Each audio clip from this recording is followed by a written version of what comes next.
everybody. Welcome back to more of this. It's been a couple of days since I've recorded one of these. Actually, as I record this now, I just finished animating the intro to this little Let's Play. So if you've been seeing that at the beginning of all these videos, well, that kind of tells you what kind of a backlog I've got here. But I also hope you've enjoyed it. I wanted to make something nice for this little offline story bit. Well, we're going to get right back into it. I want to try to refresh my memory because, like I said, it has been at least 2 days. But the last time, I started the video by complaining, man, nothing's really happening. Our pro-tag here needs to light a fire under her ass and get some stuff happening. And stuff did.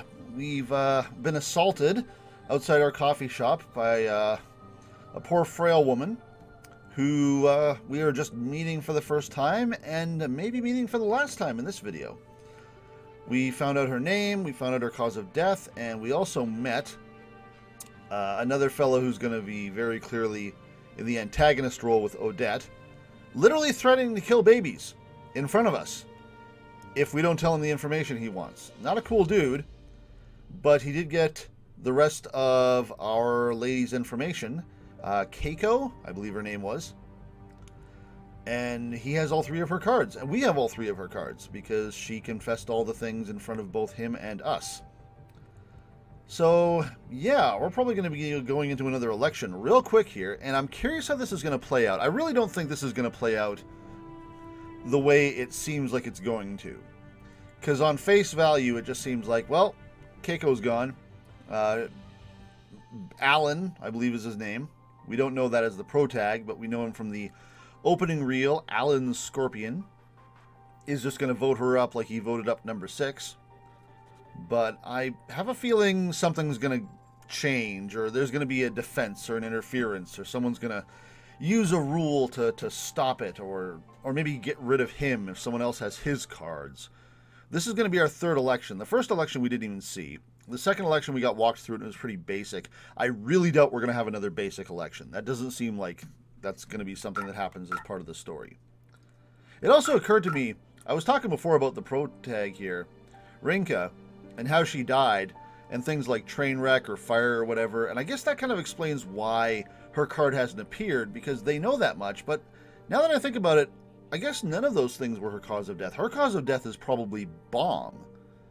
Or terrorist attack would probably be the most likely things on her card. It wouldn't just be train wreck, because the train didn't really get in a wreck. It wasn't just a fire, because it's not like the fire started spontaneously. It's probably a bomb. And that would explain why both her and Naomi don't know what the cause is, because obviously they know there was a fire, and they know it was on a train, but she doesn't seem to remember what caused it. It would be really funny if her cause of death was number 4, because it seems like the person who set the bomb, or possibly their twin, is sitting in that location on the clock. But the last chapter, what we had happening in the hospital, it was literally on a Saturday night. So I'm assuming we're going to be going into Sunday, into the election, if not immediately, then very soon. So let's see what happens. Does Keiko get out of this alive, or something else going to happen here? Speaking of Keiko, the only thing we spoke about on our return trip is what happened in the nursery. Yep, Alan showed up, literally threatening to kill babies in front of us, unless Keiko told us the information. Otherwise, we went home in silence, because that's the last thing that happened there. Otherwise, was there a reason I wanted to go in here? Yeah, so there's our Keiko. And she knows things about, well, herself. And she knows our name. I don't know how she got our name. She may have just started with it. What else have we got? Other people haven't shown up here yet. The only person we haven't met in any way, shape, or form is number 9. So really, everyone else's faces should be here. It also bothers me that selecting a person's face turns their face into a question mark. That makes no sense. But, yeah, Alan knows all of 8's stuff. And because we were there, we know all of 8's stuff, along with all the cards we started with. So, yeah. Let's get into it. Hey, the text is nice and not orange anymore. Yay. Unsurprisingly, I've obtained the same cards as number 12, just like Psy'Min Sezz. though I no longer have any desire to eliminate her. This is what I'm wondering. I wonder if there's going to be some situation where 12 gets eliminated instead, or gets stopped, and we have all 8's cards and we're just not going to use them. Because we have some sympathy toward her at this point. We went through quite a roller coaster of emotions last video. If you didn't see it, well, what the hell are you doing watching this video? There's something I want to say to Naomi. I'll take you to the station. It's a bit dangerous for you to go it alone with broken glasses. Oh yeah, she got her glasses busted in the attack from Mr. Baby Killer. I spent our journey to the station wondering if I have it in me to say what I want to her. Uh-oh. The longer I hold it in, the harder it'll be to say. That's why I need to say it now. It may feel like I'm making up excuses, but I've reached my conclusion. I told you not to do anything dangerous, didn't I? Huh? Well, that's not quite what I mean. I'm at fault for not realizing how dangerous things could get. Oh, she's going to ask Naomi to not help her anymore? I never once considered that a situation like that could occur so easily. To be fair, if he did kill a bunch of those kids, the ideal scenario would be he gets voted out and all that gets undone. Ideally, if anything happens to Naomi, that gets undone too. I have a feeling something will. I remember seeing a picture of Naomi flash up during the intro where she was lying on the sidewalk beaten up, and I don't know if she was alive or not, but I have a feeling something's going to happen that we're going to try to find a way to undo by aggressively going out of our way to target someone. We'll see if that happens. I figured things might get dangerous, but I failed to see the full picture until tonight. Yeah, like I said, light a fire under your ass. Take this seriously. You told me that you'd help me bear the burden, and for that I'm thankful. Just knowing you're willing to do that for me is enough. Everyone's putting their lives on the line here. There's no telling what sort of things the other participants will try down the road either. That's why I'll handle the rest on my own. So you mean... I nod to reaffirm her presupposition. I really couldn't be happier over her decision to help me. It's done far more for me than she could ever imagine. But the more I rely on her, the more danger I'll be putting her in. That's why I force myself to stay silent. Otherwise, I might renege on my statement. The other thing, of course, is on the off chance that we don't win, I have no idea what's going to happen here. It's not like the pro tag always survives these games. There's always a plot twist. If something does happen to Naomi, there's a chance it'll stick. So, yeah. I understand. I made those bold claims about saving you, about protecting you. But all I managed to do was get in your way. That's not true at all. If you weren't there for me, then I don't know what I would have done. But still, I just don't want to put you in danger. It's okay. I see where you're coming from. I'm the one who broke my word to keep myself from danger. This is some pretty aggressive music for the conversation we're having, too. I'm sorry, and thank you. I'll be able to make it through this just knowing you're here for me. I can handle things on my own now. I try to guide her to the station after our talk. Don't worry. I'll be fine. I can make it home by myself. She makes her way to the station without me. And I can't bring myself to chase after her. Oh, something's already going to happen. I've predicted it already. Give it 5 minutes. I'm certain I'll start to rely on her again if I do. I really should have left our talk until we reached the station, but no, I'm too dumb to think that far ahead. Yep, there's that foreshadowing. If I had, then she wouldn't have to walk the streets at night all alone. With no glasses. We're not even at election yet. This is Saturday night, right? No, it's Sunday. No, okay. It's after. We're going to find out about something about Naomi before the election, aren't we? This election is going to be extra spicy. I can feel it already. When I wake up the next morning, I feel miserable. I didn't have any dreams last night. Well, I don't think I did anyway. There's no doubt they would have been nightmares if I had any. Maybe that's why I don't remember. I should lift my mic up here. I lowered it for a Zoom call. There we go. Might as well get the store ready. Fortunately, I'm able to get the store up and running like normal. Probably because work should keep my mind off everything else. What's going to happen? You're going to hear some news. Before long, it's afternoon. Miharu's going to come in and say something happened to Naomi or something. It's also interesting that we don't know her name. We don't have her card. Miharu maybe is... I don't know. Maybe it's not her real name. She's adopted or she changed her name. I don't know. It's interesting that we don't have her card. The number of customers drops significantly around this time, thanks to the current lack of a proper food menu. Oh. Oh. I wondered if we would see her again. I still think she is going to survive, but, or at least survive the week, this week. I think she's got one more day in her, at least. Kamabuchi Kaiko arrived, her baby in her arms. I see no reason to turn them away, so I lead her to an empty table. She orders coffee, so I make sure to brew it like I always do. The last thing I want is to let any of my sadness or sympathy leak into it. Aww. This is delicious. She doesn't order anything for her baby, which isn't surprising. It's a friggin' 3-week-old. Not like we have anything that a baby can enjoy in the first place. Mind if we have a little chat? She's the only customer at the moment, so I accept her offer. The truth is, I couldn't help but think how lovely your name was the moment I saw it on the card. That came out of nowhere. I've been meaning to tell you since we first met. I felt that your name didn't suit you once I saw that you in the dream world, just a scared little child. I was disappointed in all honesty. Your name invokes a certain dignified image, and yet you're quite the opposite.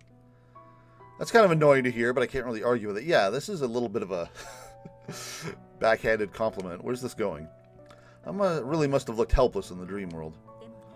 Anyway, you're completely different in person. The look in your eyes here is far more dignified than that of any other participant. Your words are filled with passion. You said yesterday that one's name almost represents their life. Oh, that's me. You said yesterday that one's name almost represents their life. It reminded me of how my grandmother would always tell me not to be ashamed of my name. I never expected her to remind me of that. Sounds like a lovely grandmother. Do as she says. Treasure that name of yours. She finishes off her coffee along with that train of thought. Yeah, hopefully she's not here to fish for info. She seems like she's here sincerely, which I believe after the events of last night. But, you know, be good, Keiko.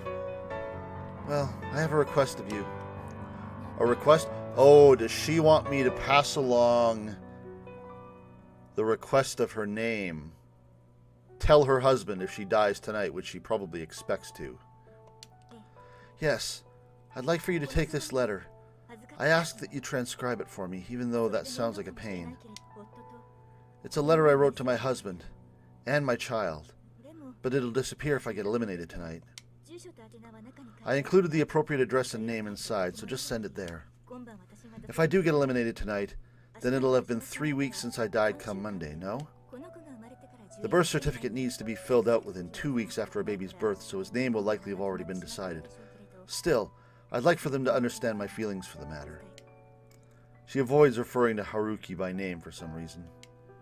I can't claim to understand why, but I do recognize the reality that he won't have that name when she's eliminated. Are you giving up? Oh no. I can protect myself if I manage to learn all 3 pieces of info about number 12. You don't got much time. I've been working on that for a while now, even though the results are hardly uplifting. Maybe I've half given up, but I'll still spend the rest of today doing all I can. Even so, I'm aware that it'll probably be a waste of time. And I don't want to hear a peep from you about helping me either. I wasn't planning to. He'd realize that we're cooperating if he found us, which means I'd be targeted as well. You're going to get targeted anyway, Rinka. I mean, let's be honest here.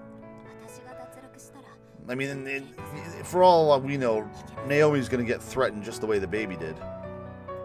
Besides, I'd fail to carry out your request if I got eliminated.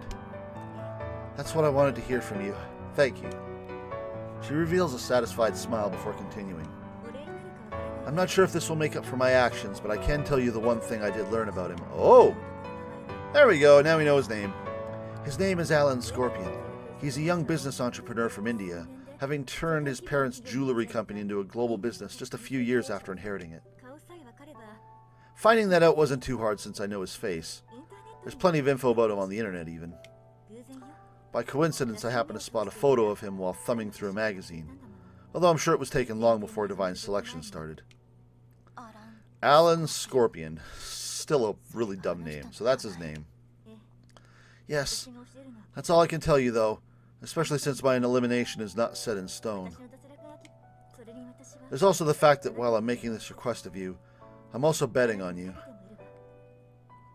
There's no need for her to explain what she means. She's entrusted me with something important. I know exactly what that is, too. Well, her baby's name, right? Alright, I should be going. I'm counting on you. And just like that, she leaves.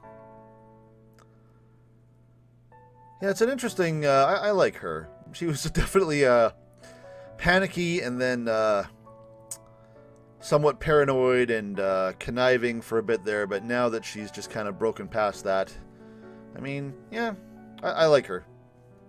All that remains behind is her letter. I don't think she's going to survive. It'd be nice if she did. It'd be nice if a few of us did, but I'm not sure what the conditions are for that happening. I haven't gone back and reviewed the rules from the second video yet, because it sounds like a pain. I'm sure we'll figure them out in time. But I'm very curious what's going to happen during this next election. I don't feel any sort of pressure from having accepted it. In fact, shouldering her feelings has given me more hope than when I spent my time worrying about having to eliminate the other participants. I can understand what she wants, precisely because we haven't spoken much. With dignity. I take a nice big stretch. I'm on my own from this day forward. The last thing I want to do is bring shame to my name. I can't remember if she talked about what her name means. I don't remember it off the top of my head. Well, here we go into election 3. When I return to my room later that night, my book of cards starts to glow again. 12, name, Alan Scorpion. To no surprise, it turns out to be his name card. Keiko said that you could find him easily on the internet, so I run a quick search. Little did I expect this many results from a simple name search. This feels a bit too easy. Or so I think, but things get complicated very quickly. There's nothing on him from before he inherited the company at age 16, let alone anything related to how he may have died 3 weeks ago. No need to mention that his regret remains a complete mystery too. But knowing his occupation, where he's from, and especially his name, is a big step forward. It may be worthwhile to head back to the library again and look through some newspapers and magazines. As for right now, I've got something more important to do. Transcribing the letter from Keiko. Do you need to do that before election? Like if she gets elected tonight, is it gone? Yes. Okay. Written on the paper are her thoughts and feelings toward her husband and child. She actually didn't write it as herself, but as one of her friends. That means it'd be far less painful for her husband to read compared to one coming directly from her. Her writing is nice and tidy. Just reading it feels like I'm getting a glimpse at the sort of life she led. I involuntarily tear up when I come to her message of thanks to me at the very end of the letter. The regret of a mother who couldn't fulfill her duty. The letter never makes it explicit, but those feelings are definitely imbued in her words. I wonder, is a mother's love represented by her determination to live for her child's sake? That would make love the first thing a child receives. I'm sure their name comes after. And their name represents their life, so I'm sure Keiko wants to bestow such a meaning onto her own child. Did she mention what the name was that she wanted to give the child? I can't remember. Families work in myriad ways, but Keiko really is attached to the feelings behind one's name. That's why it's ended up being her regret. I recall what she said about my name this afternoon. That's the one and only thing other than my life that I received from my mother, according to my gran. In which case, she must have also passed on her determination and love when I was born. I wonder if I'll ever be able to pour that same love onto another person. I shake my head to clear the thoughts away before I dive too deeply into them. There's no point in wading through them when none of the answers are there. As for my regret, the same applies to this question.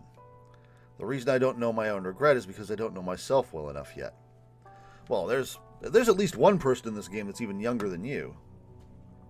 Oh yeah, I looked up the intro. No, I think I mentioned that last video where I saw the name of number 10 and the face of number 9. I think number 10 is the only one younger than us. Maybe number 4? I might be able to take pride in my own life once I learn my regret. It's probably going to have some... It may be variable, like I was saying before, maybe dependent on our choices. One of them is probably going to have something to do with their parents and just not being able to, you know, be able to live and raise... I'm not sure why she would regret that, because it's not like she had any control over it, I don't think. Her parents died in an accident, if I'm not mistaken. But, yeah, we'll see. But even if I don't make it through... No, scratch that. I know that I want to make it through. Reading Keiko's letters helped me finally find the resolve I need. I don't want to die without having fully understood myself. Should Keiko be eliminated tonight, I'll mail this letter the very next morning. That'll be my top priority. Once I make that decision, the day begins to widen down. Time to stand on a giant clock. Yep, there it is. And that one random bike chain up in the corner. There stands Alan, as emotionless as ever. It should go without saying, but this is the court of fate. No. It's your spare bedroom. Good evening, my lovely little slaves to fate. A voice rings through the court, clear as a bell. Parka arrives to greet the participants, her innocent smile and ongoing deception. Yeah, we don't know a whole lot about her. We haven't met the other dude, too. That was that effeminate dude we met. Was it the first video? It might have been the second one, but we saw him for all of, like, 3 lines of dialogue. What's his deal? When's he going to be back? What's up with him?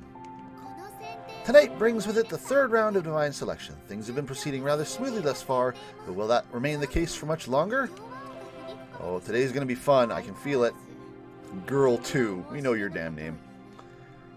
Beating around the bush seems to be your forte. You sure you're not just trying to sound mysterious by spouting random nonsense? Oh, you're getting bold. Yeah, there we go. Oh, you certainly are brash. Whether or not that's the case is none of your business, I fear. Alan stares at numeral 2 as she talks with Parka. His gaze shifts between her and the girl beside her. Numeral 1. Is this from someone else's point of view?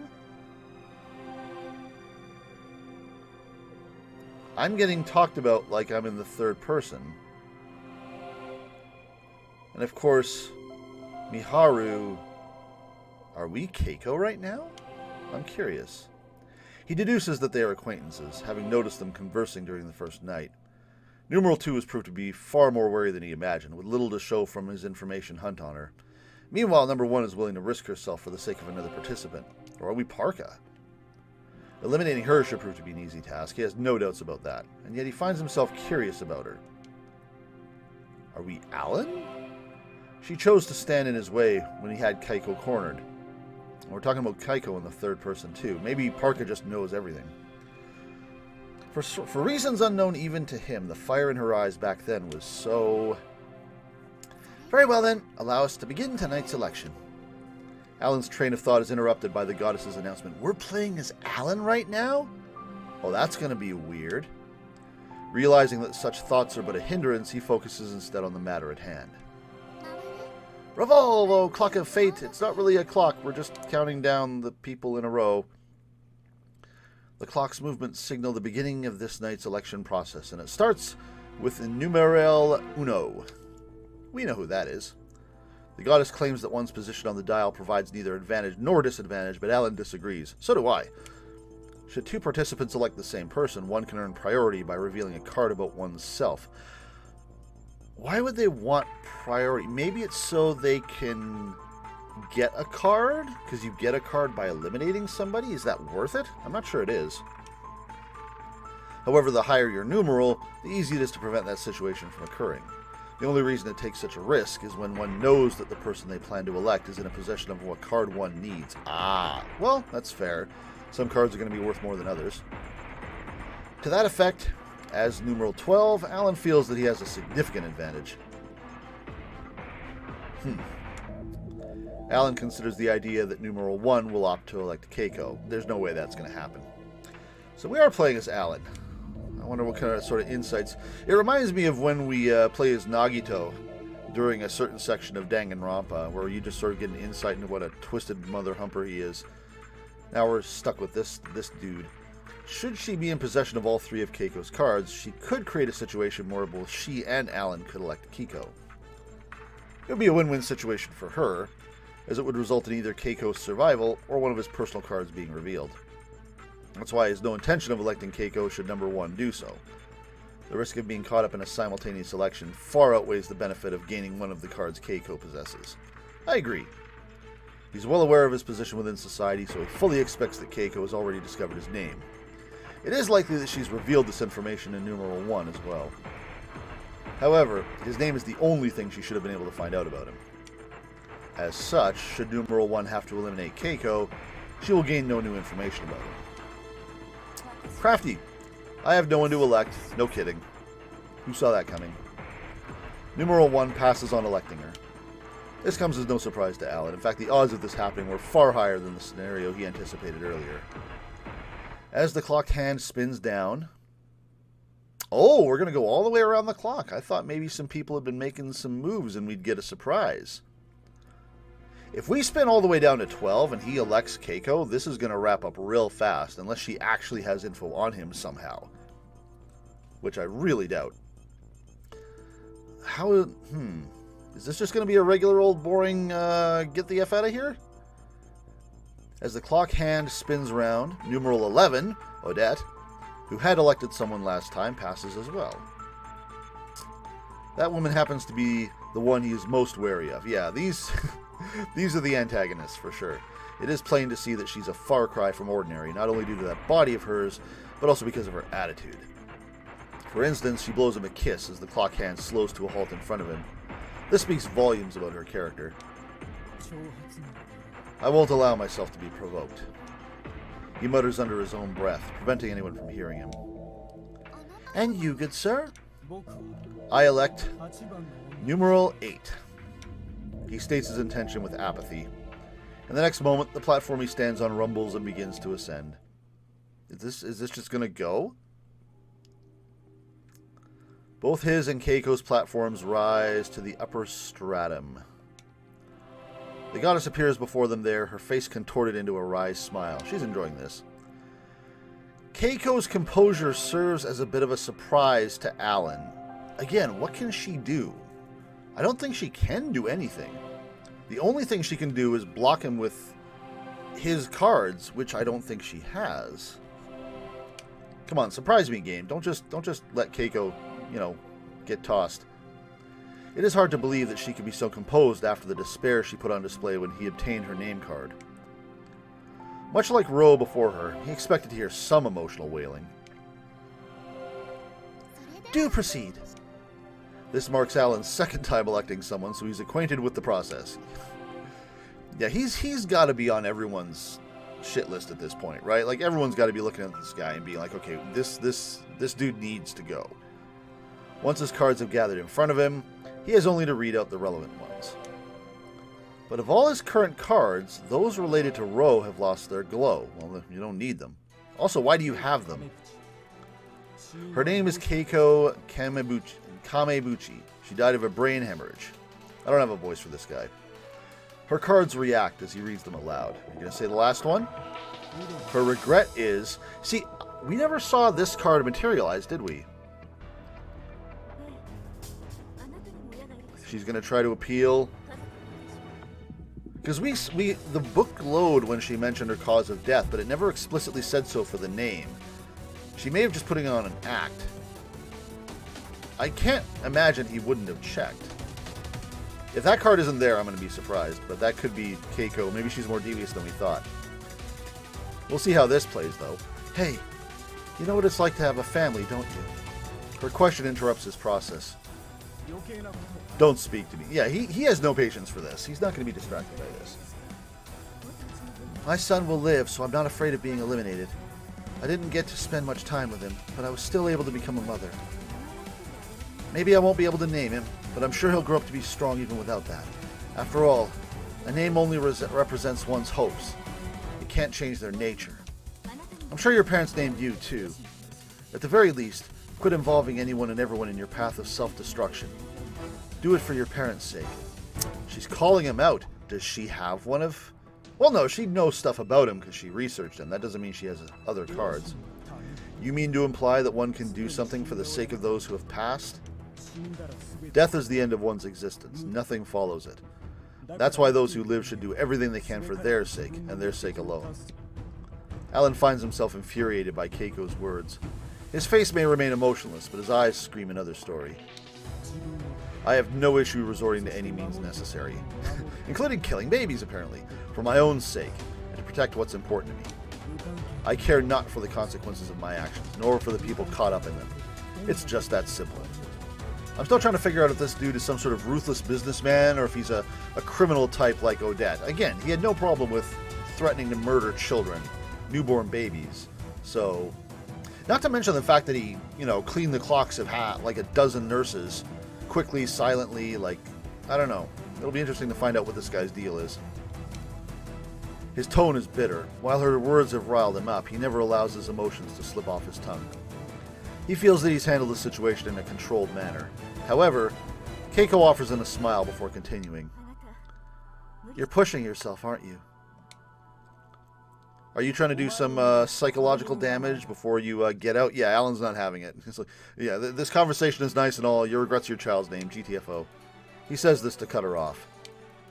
Yeah, I'm done here. Next, the 3 cards whose contents he's spoken aloud float away from him. Once they reach the middle of the Court of Fate, they come together and form a triangle shape. And we get to experience her death. Is she setting him up for that? Again, she probably knows more about him than anyone else right now, so I'm curious where this is going to lead. Once in formation, they begin to emit a white light, one by one. Alan knows what comes next, so he closes his eyes and allows it to happen. Yeah, he's done this before. He's like, get on with it. We learned nothing about 6. Not her death, not squat. The event took place in an intensive care unit, no surprise. A nurse carried a sleeping newborn over to its mother. Its voice, that of an angel. Its existence, the very concept of hope made flesh. Haruki. One couldn't say for certain whether or not her final words were heard at all. Wouldn't it be interesting if they were? Names do nothing but chain down those to whom they're attached. There is no hope to be garnered from them. That is the reason why Alan prefers to take name cards from those he eliminates. Oh, interesting. That is the... I didn't quite process that first line there. That is the reason why Alan prefers to take name cards from those he eliminates. He is fully aware that regret cards are the most difficult to obtain. Regardless, he believes with full sincerity that names chain their bearers down. That one can come to understand another by knowing their name. One name... Oh, this is what he has.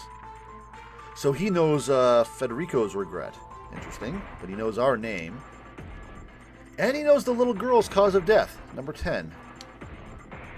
It's interesting that it's just naming off what he knows. He knew Ro's name. No, wait. No, he knows his own name.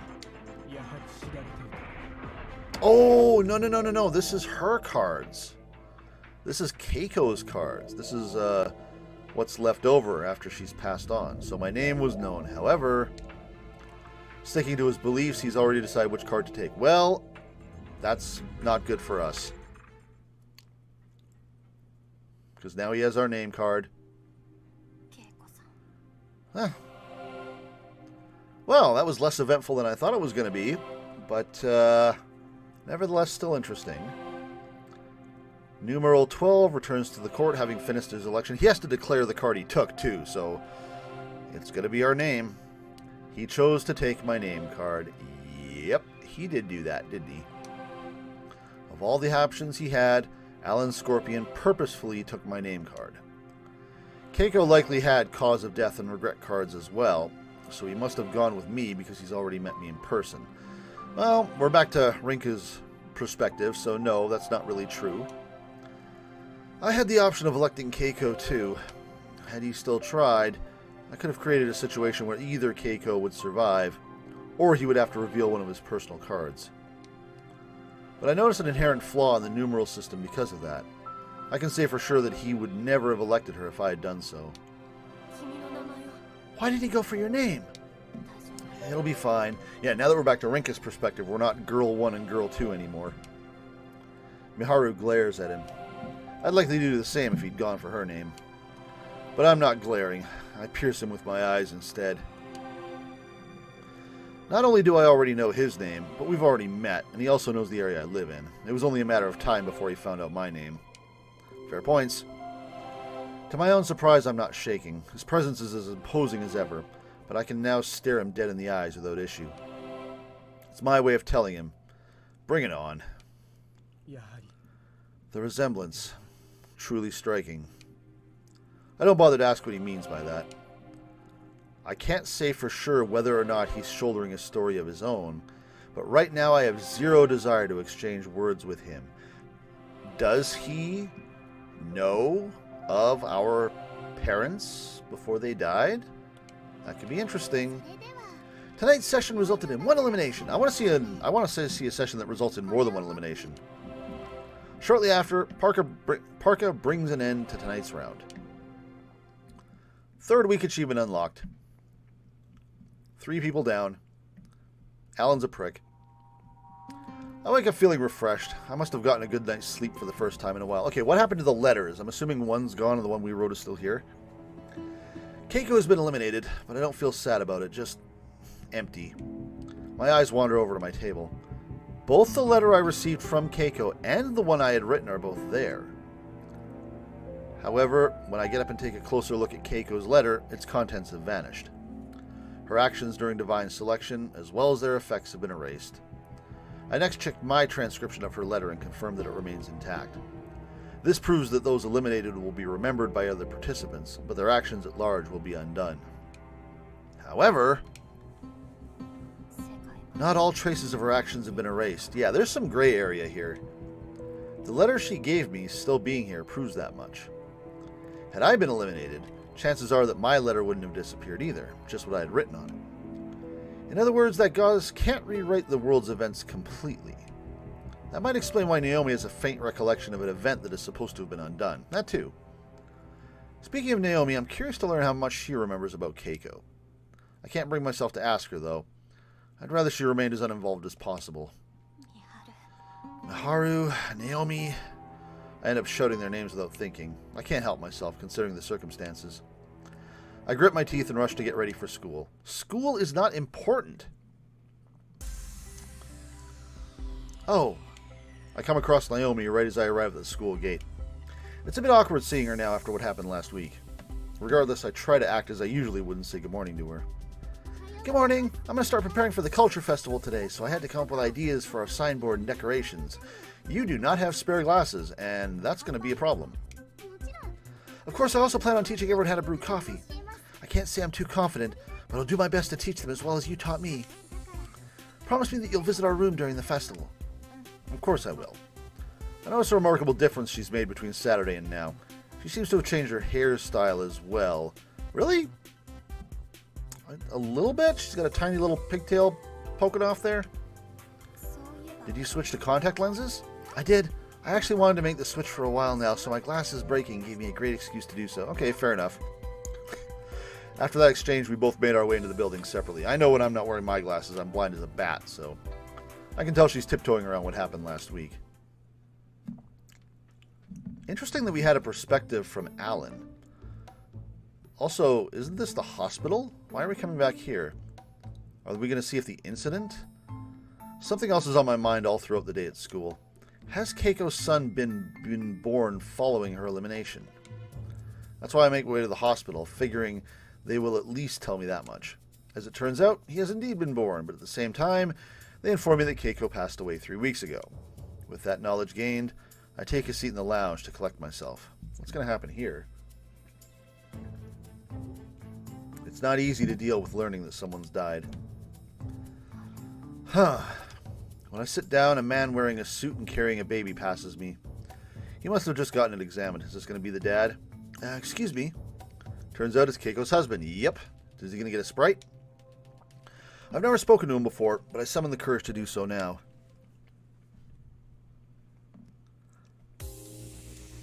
I don't want to keep him for too long, so the conversation only lasts around 5 minutes. His mother lives close by, he claims, so she's currently taking care of the baby. He left work early today since it needed an examination, though. He said he wants to do as much for the baby as he can.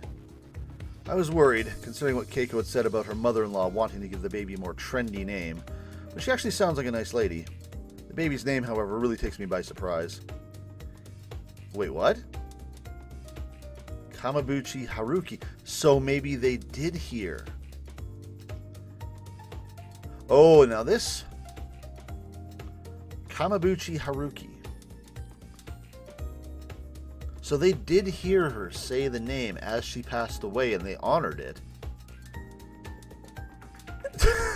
Okay, she died, and then her death got undone. Is her death getting undone going to get undone? Because she no longer has a regret.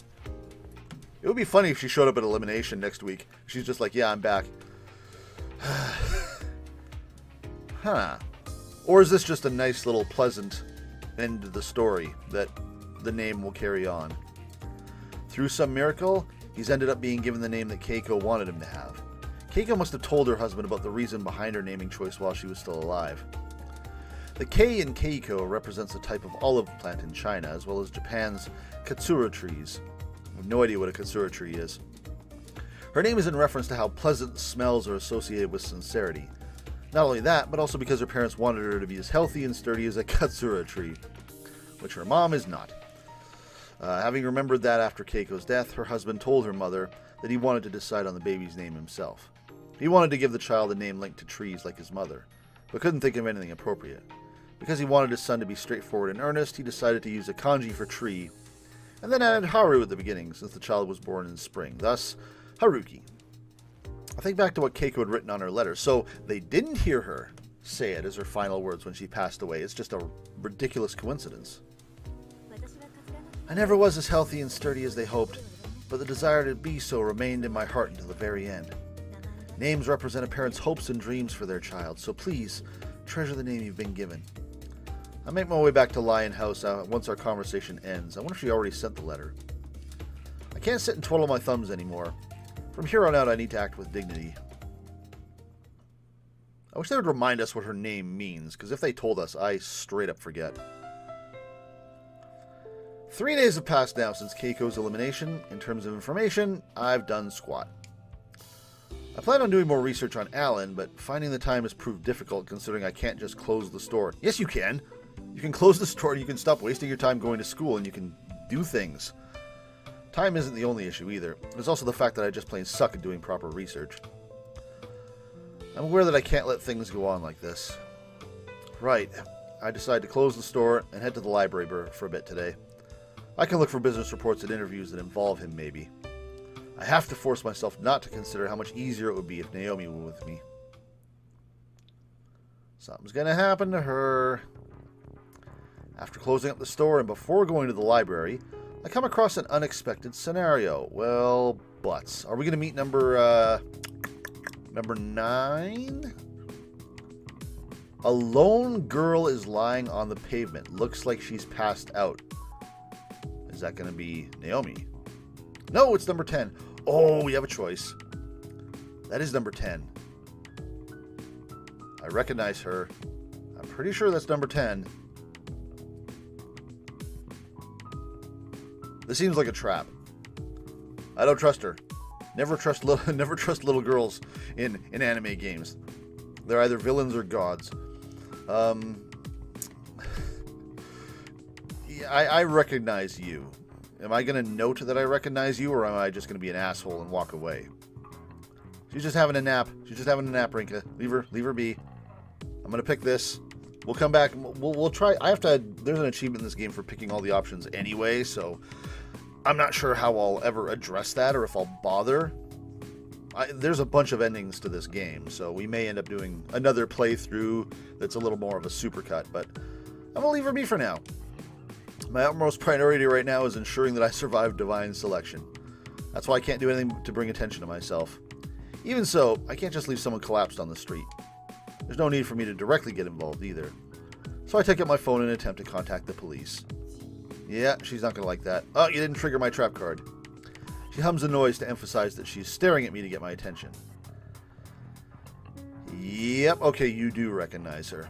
I feel myself turn pale as her face is revealed by the sunlight. You're number 10. I've seen her 3 times now. Not just anywhere, but in the dream world, at the court of fate. How many people have we seen in real life now? Alan, Keiko, obviously Miharu, and now, I think her name is Sophia? It's got a weird spelling. Not that she's going to introduce herself, obviously. This is numeral X. Weapon X. Why are you here? Don't tell me you know my name as well. If that's the case, this is bad. It would mean I've spent too much time on things other than divine selection. Yeah, no kidding! I was so caught up in investigating Alan that I forgot all about the other participants. You know what else this game has in common with Steins Gate? A completely clueless protagonist that wastes their time on dumb crap. Whoa! Okay. Okay, remember what Psy'Min says? Fuck what Psy'Min says. My name is Sophia. What? Why? Are you... What is the play here? Squeeze me? Baking powder? I did not expect that. Why would you do that? She doesn't even stand up to introduce herself. Are you alright? Like, in the head? I insult her almost out of instinct. But can you blame me? No participant should just introduce themselves like that. Yeah, what the hell? I have a request. Does she... I say nothing, so she keeps on going. I must ask that you please give me food, for I cannot move in my current state. That's your trade, your name for a donut? She asks for a meal in a very stilted manner of speaking. Based on the blonde hair and blue eyes, I'm presuming she's from Russia or somewhere else in Northern Europe. She shouldn't be able to understand or speak Japanese without the aid of her card book either. Have we established that? Because we were talking English and all that other stuff just fine, but I'm not sure it was ever established that you need the card book around to be able to do that. However, unlike Alan, there are noticeable flaws in her language fluency. She seems pretty young to be fluent in 2 languages. And also to be just wandering around. I don't even have my book on me right now, which must mean... Do you understand Japanese? Nihongo? Yes. I love Japan lots. I'm sorry, but my hunger is almost at its limit. I will lose my ability to speak in approximately 5 seconds. Okay, she's curious. Is she trying to get us to drop our guard, or is she just quirky? Whoa, hold on. She shuts her mouth after dropping that bombshell as if her battery has run out of juice.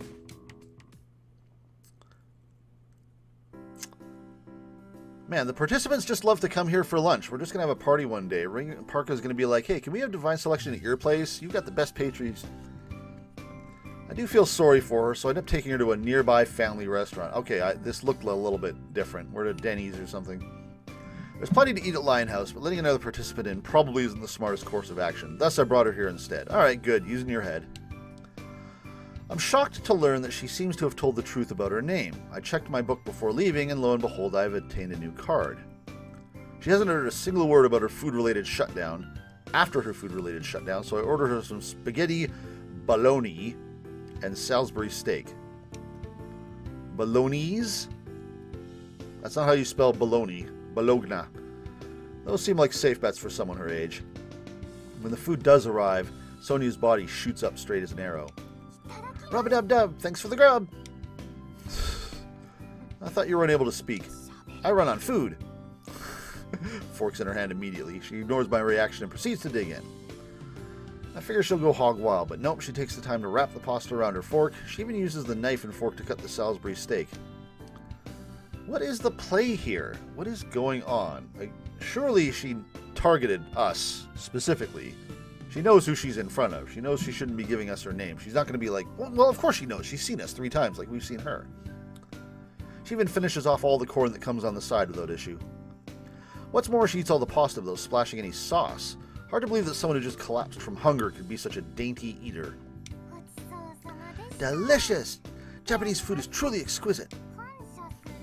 Because, you know, Salisbury steak is so Japanese. Thank you for saving me from death by starvation. That was my card. I'm pretty sure we were told that we can't die outside of being eliminated. I wonder what would have happened if I ignored her. No point in thinking about it, I guess. Chances are someone else would have done the same thing I did. Parker just would have come down with some cake or something. You can't die yet. Here's some food. The big city might be somewhat heartless, but I doubt people would be willing to ignore a child who had collapsed on the street. Hey, I was. That's exactly what I did. Now that you're revitalized, it's time to tell me all about you. Call me Sonia. Also, I apologize for the blunt request, but... Oh, looks like she can use some more difficult words after all. I brought my book along, and her bag looks like it can fit hers, so right now we should both have them with us. Despite that, her stilted speech remains. She really must be speaking Japanese all on her own. If she were speaking Russian, then the book would translate into fluent Japanese for me. Is that... I still don't feel like we've established that, but I guess we're just taking it as granted for now. It seems that I happen to still be hungry. Could I mayhap order something else? That's your request? You know, I was berating Rinka for not taking things seriously, but I feel like I have a new person to complain about now. I'm about to say no and that she's had enough, but then she unleashes the sad puppy dog eyes on me. Sad puppy dog eyes don't have stars in them, Rinka. Alright, fine, but only something small, okay? Is she distracting us? Is someone else doing stuff at Lion House while we're here? I heave a sigh after checking my purse. I wish I knew why I'm being this kind to another participant. Wow, there's so much here. She struggles to contain her excitement at the menu options. This is my first time coming to a family restaurant. There's so much that I don't know what to choose. From Western to Japanese to Chinese, they even have borscht.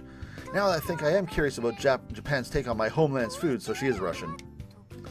Your wording sure gets weird sometimes. I take it you're Russian? I am! Technically, borscht is from Ukraine, but it's also a Russian cuisine staple. How can you be this excited over a family restaurant, then? I'm fairly sure they exist in Russia as well.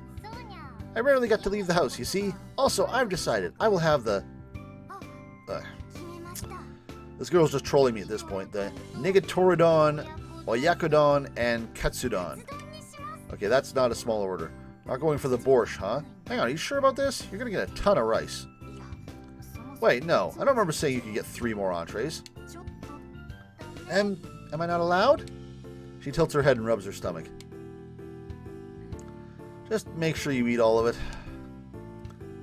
Sonia watches with starry eyes as I press the buzzer that summons one of the waitstaff. Restaurants have buzzers in Japan? Damn. Guess she's never seen that either. Neither have I. I can't help but sigh in disbelief at how big of a pushover I am when she happily eats her bowls of food. Just pay and leave. You have stuff to do at the library, Rinka.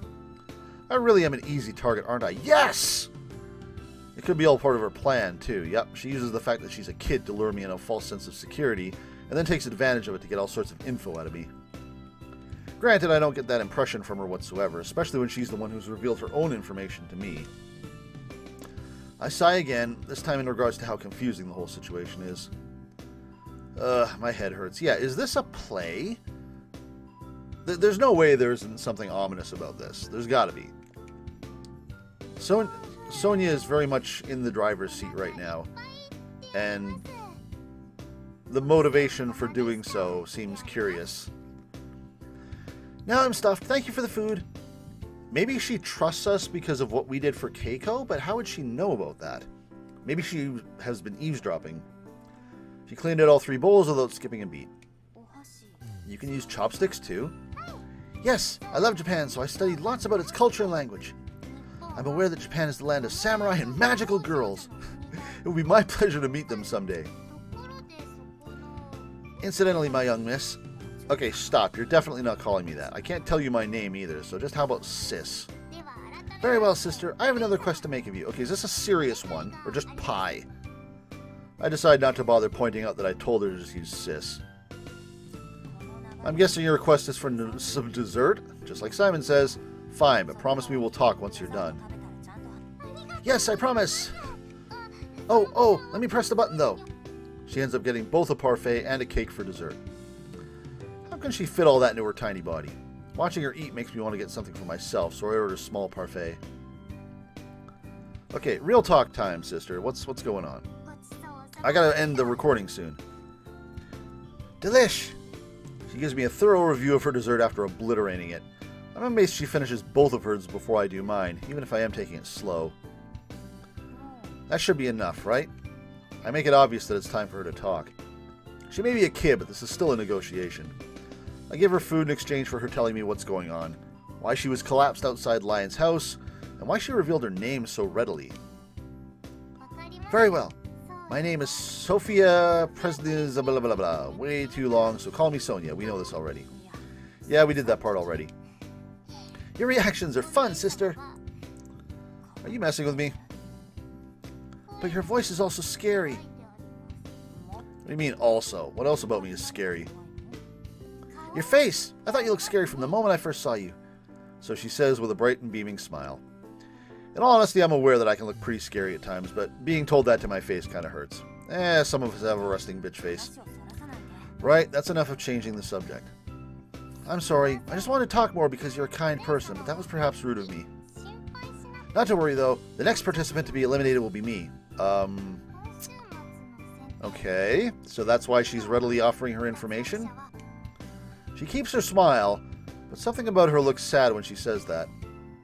It takes me a moment to process her words, despite the obvious meaning behind them.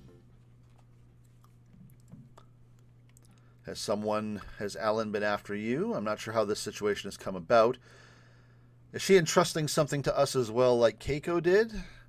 Has this little girl just kind of accepted her fate? Maybe, we're in the middle of the big city, so naturally the place is crowded. There are plenty of customers waiting to be seated. We're back here.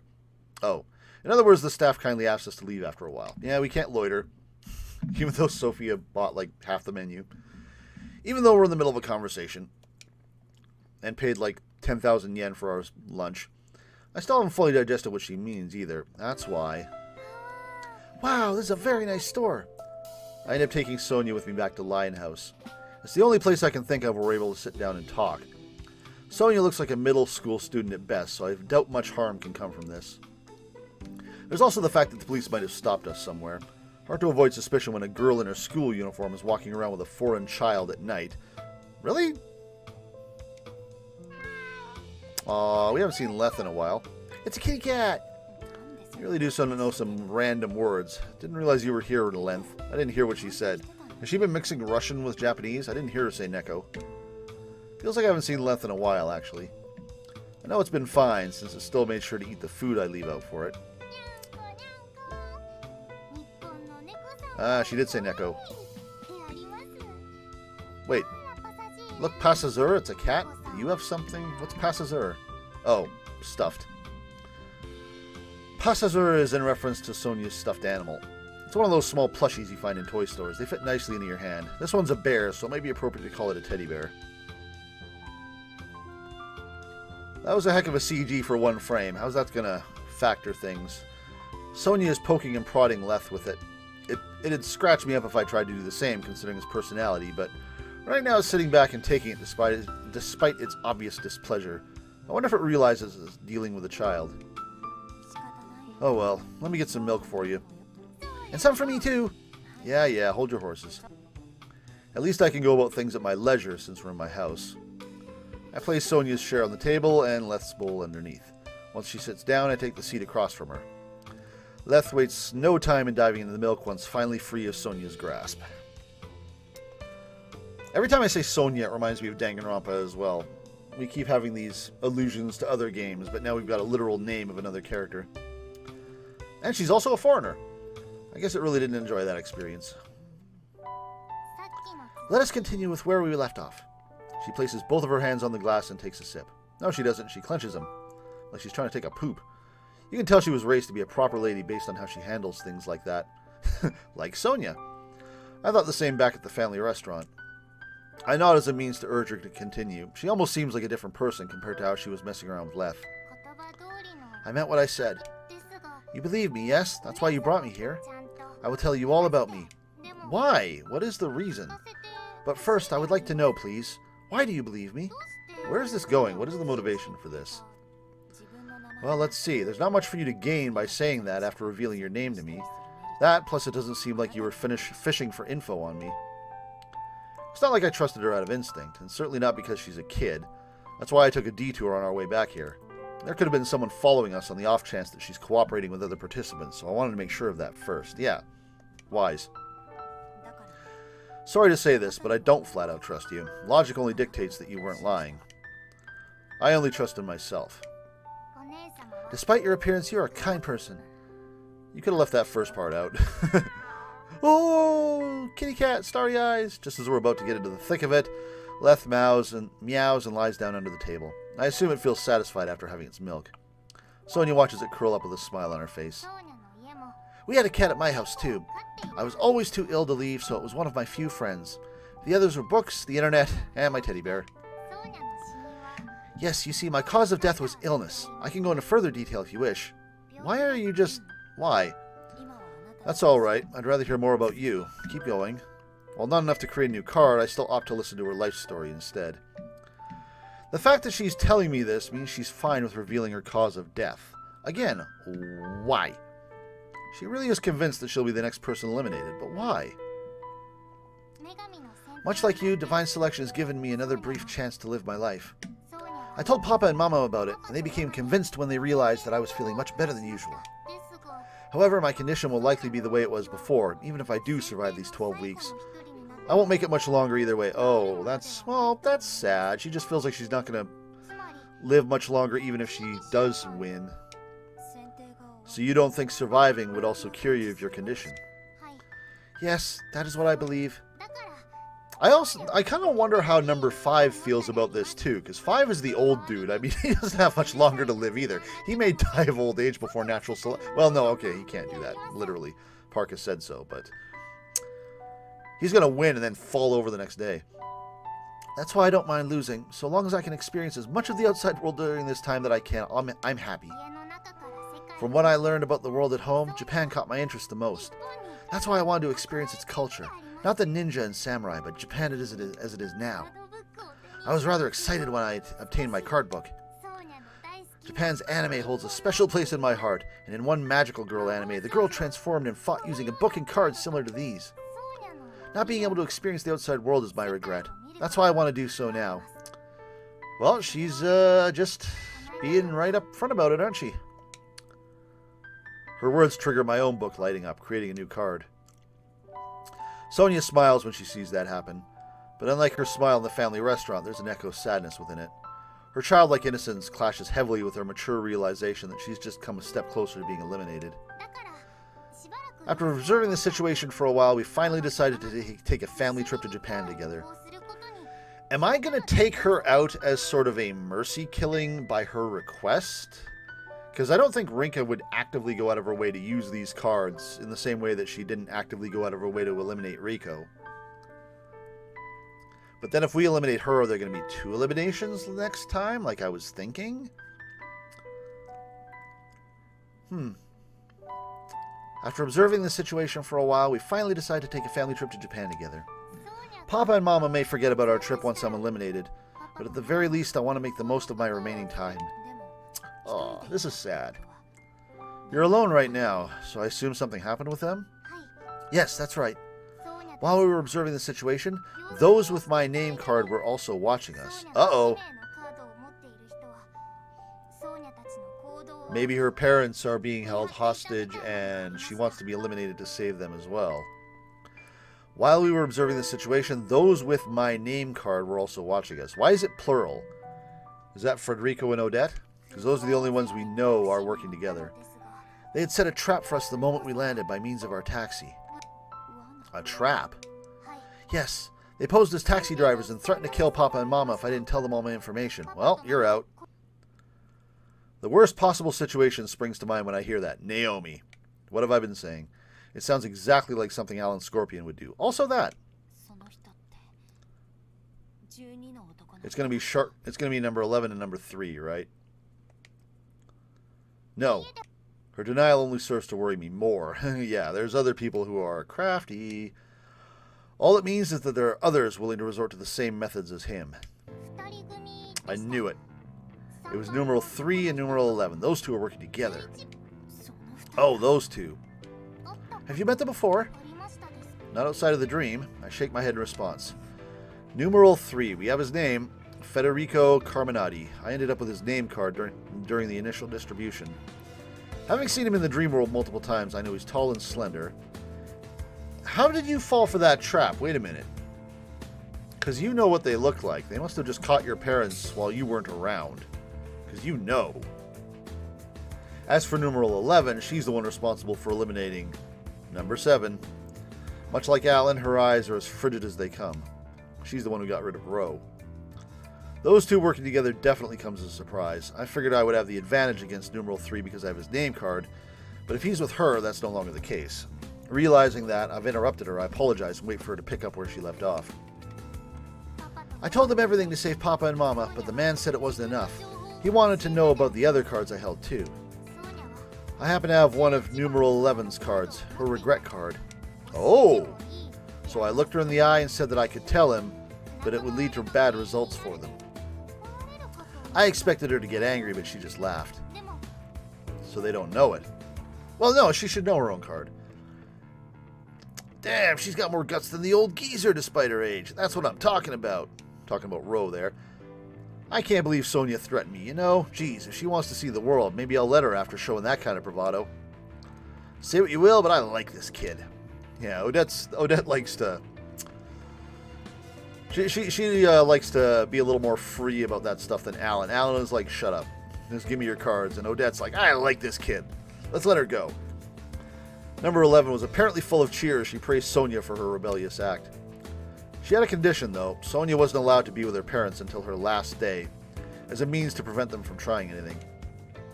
So long as she did that, they were willing to spare both her parents and let her do as she pleased. Well, I guess Sonia's right. She is getting eliminated. Oh, come on! She just wanted to prevent you from using her face and regret as a means to get more information on her. Oops. Sorry for shouting out of nowhere. While your voice may sound scary, I know that your words are kind. Not many would get angry for the sake of someone they need to eliminate. Well, as long as Papa and Mama are safe, I'm okay. Besides, like I said, I wouldn't live for long regardless. Have you acknowledged your own death? I mean, if she's died from illness. I don't know, this is weird. Have you acknowledged your own death then? What do you mean acknowledged? Well, do you feel that it's going to happen no matter what? Yes, I have, even before Divine Selection began. I knew I would die as soon as I found out about my condition. She hasn't been specific about her illness, has she? That's why we don't have her card. That might explain the sadness in her smile earlier. I'm not sure whether the doctors or her parents told her, but she's likely been informed of how long she has to live multiple times. Yeah, that can be the case. But just by looking at her, I can tell that she's been raised with love. Well, this is going to trigger our own regret, isn't it? However, her inevitable death has probably been looming over her head ever since she found out. If something like this triggers our own regret, it's going to cause a card to appear, and then we're going to be like, oh crap. Just because she knows and has accepted her death doesn't mean she isn't scared to face it, of course. It must have been tough for you. I pat her on the head. I should have learned with Keiko that getting attached to other participants is dangerous, and yet I can't stop myself. Sonia likely gave up on her life and chose to act like she's fine for the sake of her parents and those around her. I refuse to believe that she's truly accepted it, though. Her expression right now proves it to me. I knew what was in store for me a long time ago, so I told myself that things weren't tough. But now I'm not so sure. I don't have the means to provide her with true salvation. I do feel for her, though. No one should have to go through what she has at such a young age, but I can't give my own life in exchange. I can't forget that I just met her today, too. We're not even friends. And yet, for some reason, I'm racking my brain for her sake. This entire time, she's been wearing a peculiar expression on her face. Yeah, she got more to give. Is she going to tell us number 11's regret? She likely doesn't truly understand her feelings yet. Not that I can blame her. I'm in the same boat. Leth has disappeared at some point during our chat. The light reflects off its empty milk bowl, casting a strong shadow. I spend the rest of the time just patting Sonia's head. You get head pats. My only regret, not getting head pats. So is that it? Oh, what are you doing up here? Why? What? Oh, you're surprised too? It's time to wakey wakey. I struggle to muffle my own voice as I hear someone else shouting in my ear. Why? This... Okay. Alright, I'm back to being worried about this girl. This is not good. She revealed last night that she had no lodging plan, so I agreed to let her stay here to avoid her having roamed the streets. She better not have been looking at your book. I was surprised you let me stay, though. I was under the impression that I could stay at one of those so-called manga cafes with ease. Sounds to me like you've been browsing the internet too much, young lady. Besides, those aren't exactly hotels in the first place. She tilts her head inquisitively in response to my surprise. I know a lot of people do stay overnight at them, but I can't see anyone getting a good night's sleep in a chair. That, I doubt they'd let a kid in there stay so late at night. Are you okay with your decision, though? She tilts her head in the opposite direction, this time with wide and hopeful eyes. She's referring to a promise I made with her last night. I promised to give her a tour of Japan, even if it's a brief one. You do not have time for this. Alright, I think we'll go to the end of this scene here. She may be able to speak Japanese, but this is still a whole new culture for her. That, and it'll be a lot more fun with two people, won't it? Sister!